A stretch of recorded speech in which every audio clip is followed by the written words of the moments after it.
আসসালামু আলাইকুম। আজকে আলোচনা করব বাংলা সাহিত্যের অন্যতম বিখ্যাত কবি কবি আহসান হাবীব সম্পর্কে। আমরা জানি তিনি ব্যঙ্গাত্মক কবিতাগুলোর জন্য খুবই বিখ্যাত।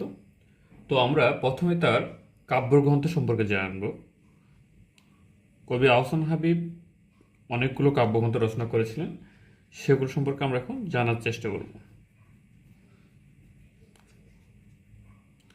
আমরা বরাবরই ছন্দ আকারে পড়ব, আমরা গতানুগতিক ধারায় পড়ব না। আমরা এভাবে লিখতে পারি: ছায়া হরিণেরা, ছায়া হরিণেরা সারা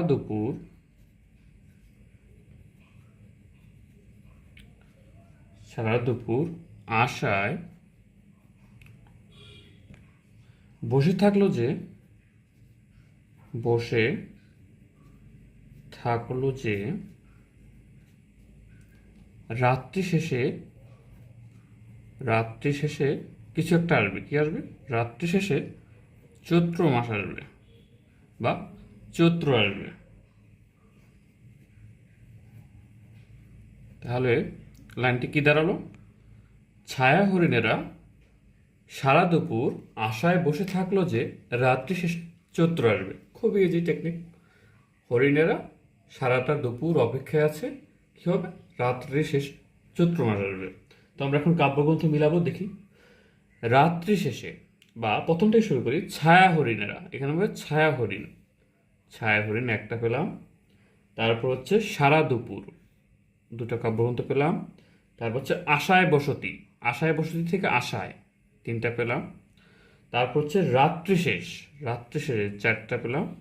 তারপর হচ্ছে মেঘ বলে চৈত্র যাবে, এই চৈত্র থেকে মেঘ বলে চৈত্র যাবে, এই পাঁচটা আমরা এভাবে মনে রাখতে পারি।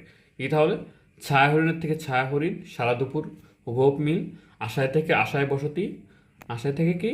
আশায় বসতি, রাত্রি শেষে থেকে রাত্রি শেষ, চৈত্র হচ্ছে মেঘ বলে চৈত্র যাবে। আমরা রাত্রি শেষে লিখলাম না, কারণ রাত্রি শেষে শুধু রাত্রি শেষ, এটাই। তো এখন এই বিভিন্ন কাব্যগ্রন্থের মধ্যে আবার তার কিছু বিখ্যাত কবিতা রয়েছে।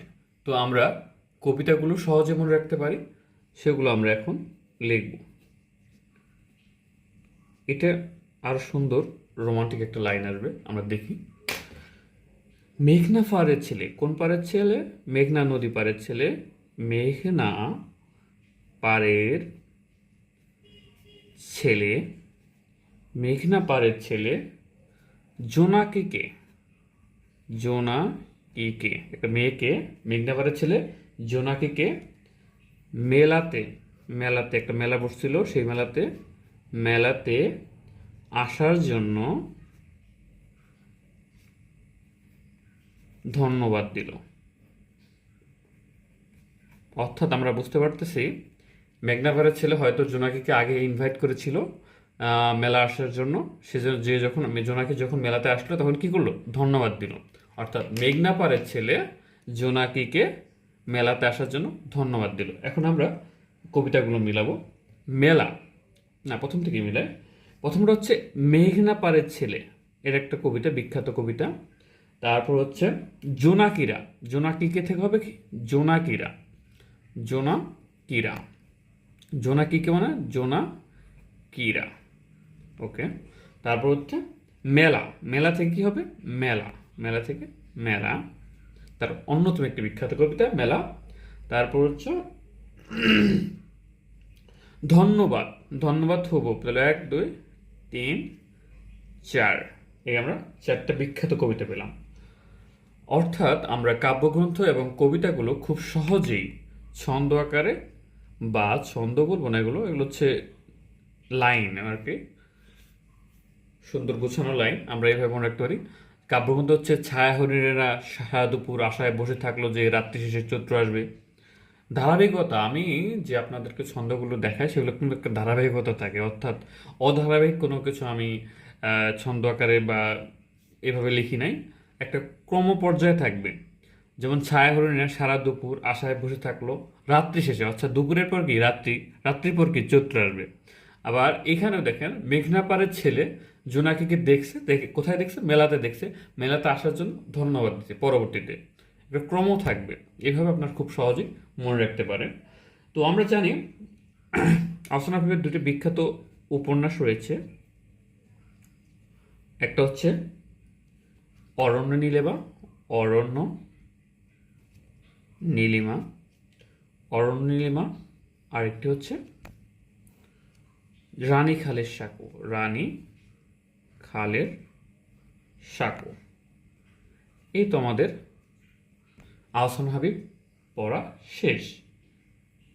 এভাবে আমরা যদি পড়ি তাহলে আমাদের কিন্তু বেশি সময় লাগবে না, প্রত্যেকটি বিষয় খুব অল্প সময়ের মধ্যে আমরা বাংলা সাহিত্যের যে অংশ আছে আমরা খুব সহজে শেষ করতে পারবো। আমি এইভাবে ধারাবাহিকভাবে আপনাদেরকে শেয়ার করব আমার পড়ার সিস্টেম, কিংবা আমার যে আমি যেভাবে পড়তাম সেগুলো। আপনারা সাথে থাকুন এবং সাবস্ক্রাইব করুন। এর পরবর্তীতে আমরা ইংরেজি লিটারেচারে এভাবে আপনাদেরকে নিয়মিত ভিডিও দিয়ে থাকবো। আপনারা এইভাবে আমার চ্যানেলের সাথে থাকতে পারেন। ধন্যবাদ।